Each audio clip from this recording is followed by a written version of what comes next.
नमस्कार। उज्जवल भारत के आज नए एपिसोड में मैं संजय चतुर्वेदी आपका हार्दिक अभिनंदन एवं स्वागत करता हूं। दोस्तों, आज मैं उत्तर प्रदेश के समाजवादी पार्टी के अध्यक्ष श्री अखिलेश यादव जी के बारे में बात करना चाहता हूं। अभी वो अखिलेश यादव जी वोट अधिकार यात्रा में गए थे पटना। मुझे ऐसा लगता है, वैसे तो अखिलेश यादव जी एक राजनीतिज्ञ परिवार से आते हैं, अच्छे खासे पढ़े लिखे हैं, भाषा पे संयमित भाषा में बात करते हैं, कभी देश के विरुद्ध, जहाँ देश की बात आती है वहाँ पर वो संयमित रहते हैं, किसी देश विरुद्ध बात नहीं करते, किसी का समर्थन नहीं करते। लेकिन मैं देख रहा हूँ राहुल गांधी जी के साथ जाने की वजह से इनका एक तरह से मैं तो ये कहूँगा कि उत्तर प्रदेश का कैरियर का ग्राफ थोड़ा सा नीचे गिरता हुआ महसूस हो रहा है। मैं ये बात इसलिए कह रहा हूं कि कांग्रेस और खास तौर से श्री राहुल गांधी जी जिस व्यक्ति के साथ हो जाते हैं, अपना तो वो काम निकाल लेते हैं, लेकिन दूसरे का वो हमेशा विरोध करते हैं। आप याद करिए, इंडिया गठबंधन जब बन रहा था तो नीतीश कुमार जी संयोजक बनाए जा रहे थे, लेकिन ये कांग्रेस पार्टी और राहुल गांधी जी ही थे जिन्होंने उसका विरोध किया और उसका रिजल्ट नतीजा ये निकला कि नीतीश कुमार जी बीच से हट गए और वो गठबंधन बुरी तरह फ्लॉप साबित हुआ।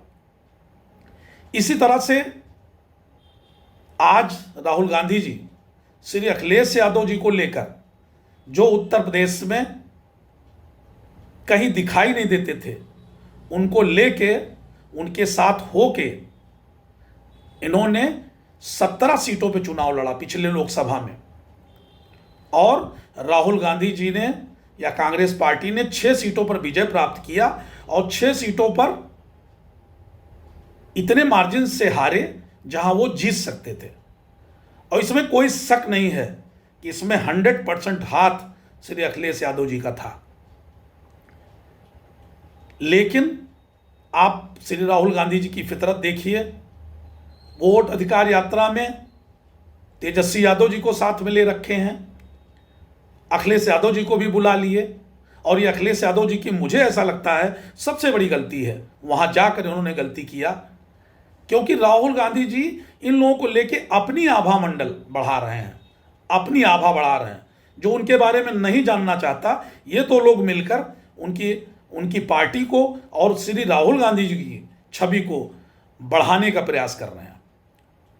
आप ध्यान दीजिए, बिहार में तेजस्वी यादव जी ने राहुल गांधी को प्रधानमंत्री घोषित कर दिया कि हमारा प्रधानमंत्री के उम्मीदवार ये होंगे, लेकिन श्री राहुल गांधी जी ने तेजस्वी यादव को कभी अपने मुंह से मुख्यमंत्री डिक्लेयर नहीं किया। इसी तरह अखिलेश यादव जी एक पीडीए लेकर बहुत अच्छा उत्तर प्रदेश में एक, आप समझिए कि उत्तर प्रदेश में इनकी एक जनाधार है, अच्छी जनाधार है, और अखिलेश यादव जी का एक सम्मान है। अखिलेश यादव जी के साथ पीछे लोग खड़े हुए हैं, लेकिन इस पर भी ग्रहण राहुल गांधी जी लगाने के चक्कर में है। अखिलेश यादव जी कम एज के कारण, कम उम्र के कारण, एक राजनीतिज्ञ अपरिपक्व के कारण ये राहुल गांधी जी के चक्कर में पड़ रहे हैं। इसकी वजह से उत्तर प्रदेश में भी इनकी छवि अखिलेश यादव जी की खराब हो रही है। और अगला चुनाव इलेक्शन जब 27 में आएगा तो श्री राहुल गांधी जी इनके कंधे पर बैठकर अपनी सीट बना लेंगे, और जो अखिलेश यादव जी के वोटर हैं वो बढ़ जाते हैं, वो कांग्रेस में चले जाते हैं। और अखिलेश यादव जी को शायद समझ नहीं आ रहा है, श्री राहुल गांधी और कांग्रेस पार्टी का कोई जनाधार है ही नहीं उत्तर प्रदेश में, लेकिन जब अखिलेश यादव जी उनके साथ हो जाते हैं तो इनका जनाधार अपने आप बढ़ जाता है, और वोटर वो किसी के नहीं होते, वो अखिलेश यादव जी के ही होते हैं। अखिलेश यादव जी के ही वोटर हैं जो कि कांग्रेस को सपोर्ट कर देते हैं, और कांग्रेस का अच्छा खासा ग्राफ बढ़ जाता है। अखिलेश यादव जी को जब ये समझ में आएगा तब तक शायद देर हो जाएगी।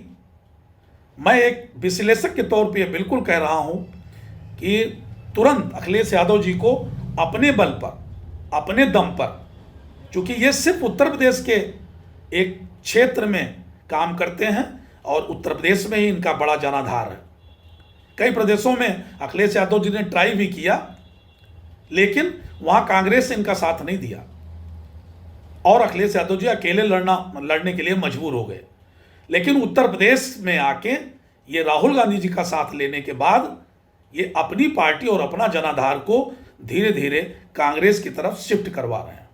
और राहुल गांधी और कांग्रेस पार्टी यही करते भी हैं कि वो दूसरे के कंधे पे हाथ रखकर, कंधे पर लगकर अपने जनाधार को बढ़ा रहे हैं।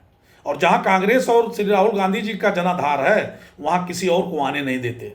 इसका प्रत्यक्ष उदाहरण दिल्ली में देख लीजिए, केजरीवाल गच्चा खा गए, तेजस्वी यादव जी भी गच्चा खाएंगे, क्योंकि अगर कांग्रेस को लगा कहीं सीट ज़्यादा मिल गई बिहार में तो वो तेजस्वी यादव जी को मुख्यमंत्री बनाने के लिए कभी तैयार नहीं होंगे। उनकी फितरत ही नहीं है किसी को आगे बढ़ाने की, वो अपने आगे किसी को कुछ समझते नहीं हैं। वो क्या बात करते हैं, उनकी बातों का तो मैंने एक बार विश्लेषण पिछली बार किया था। सिर्फ अडानी अंबानी की सरकार, वोट चोरी, इसके अलावा उनके पास कोई मुद्दा नहीं है। तेजस्वी यादव जी को भी उन्होंने भटका दिया। तेजस्वी यादव जी का एक अपना जनाधार है बिहार में, वहां भी उन्होंने भटका दिया। इसी चक्कर में वो सब जो गंभीर जनता से जुड़े हुए मुद्दे थे उसको भी तेजस्वी यादव ने छोड़ दिया और श्री राहुल गांधी के चक्कर में आके उन्होंने पूरा अपना बर्बाद करके रख लिया। आपको पता है भारतीय जनता पार्टी चाहती है कि श्री राहुल गांधी रहे, क्योंकि राहुल गांधी जी, भारतीय जनता पार्टी को जिताने वाला अगर कोई है तो वो है श्री राहुल गांधी जी। इनकी भाषा ऐसी है, इनकी बातचीत ऐसी है जो सीधे सीधे नरेंद्र मोदी जी को फायदा पहुंचाती है। अभी आपने देखा होगा श्री राहुल गांधी जी के मंच से एक सज्जन ने मोदी जी को और मोदी जी की मां को भी गाली दे दी। ये सीधा जनता के दिल पर असर करता है कि किसी को गाली क्यों दिया जाए, और वो वोट में परिवर्तित हो जाता है। ये शायद अखिलेश यादव जी अगर समझते होंगे तो समझ लें, और मैं तो अपनी तरफ से समाजवादी पार्टी और अखिलेश यादव जी को व्यक्तिगत रूप से राय दूंगा, और तमाम लोग राय देते हैं कि वो कांग्रेस और ख़ास तौर से श्री राहुल गांधी जी का साथ छोड़कर अपने बल पर चुनाव लड़ें, अपनी पृष्ठभूमि मजबूत करें, अपने वोटर जनाधार मजबूत करें। और इनका उत्तर प्रदेश में मजबूत है भी, लेकिन चूंकि ये बंटवारा कर लेते हैं इसलिए इनका ही जनाधार वो कांग्रेस की तरफ शिफ्ट हो जाता है।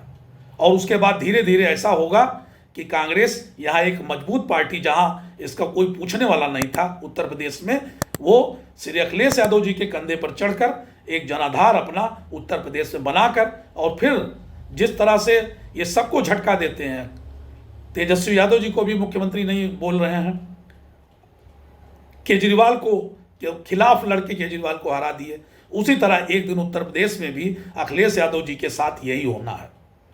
तो मैं एज ए विश्लेषक सिर्फ छोटा सा एक विश्लेषण मैंने किया समाजवादी पार्टी का। समाजवादी पार्टी अपने आप में एक मजबूत पार्टी है, उत्तर प्रदेश में खास तौर से मजबूत जनाधार है। समाजवादी पार्टी के श्री अखिलेश यादव जी की भाषा शैली संयत रहती है, देश के खिलाफ कभी नहीं बोलते हैं, वो मोदी और भाजपा के खिलाफ बोलते हैं, देश के खिलाफ नहीं बोलते। राहुल जी के अंदर क्या है, वो देश, मोदी और भाजपा के बोलते बोलते देश के खिलाफ हो जाते हैं। इसी कारण उनको बार बार हार का सामना करना पड़ता है। और उसी में अखिलेश यादव जी भी अगर शामिल हो गए तो फिर समाजवादी पार्टी का भी बंटाधार होना तय है। तो मैं, शायद आप मुझसे सहमत हों तो ज़रूर अपनी राय दीजिएगा।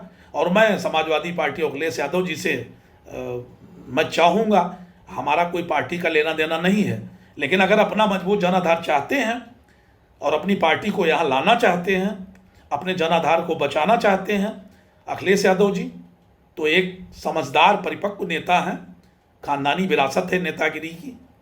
श्री मुलायम सिंह यादव जी के सुपुत्र हैं, जो कि एक खाँटी राजनीतिज्ञ थे। शायद कुछ अनुभव की कमी है, वो सोचते हैं कि मोदी जी से और भाजपा से लड़ने के लिए कांग्रेस को साथ लेना जरूरी है। ये शायद इनकी ऐतिहासिक भूल है। मुझे ऐसा लगता है कि अगर ये स्वतः खुद अकेले दम पर उत्तर प्रदेश में लड़ें तो बहुत अच्छा मार्जिन से जीत सकते हैं और इनकी पार्टी का जनाधार बढ़ सकता है। आज मैंने छोटा सा विश्लेषण किया सिर्फ समाजवादी पार्टी का। अगर पसंद आए तो जरूर अपनी राय दीजिएगा, और अगर ना पसंद आए तब भी जरूर राय दीजिएगा। मैं आपकी राय का इंतजार करूंगा। नमस्कार, जय हिंद,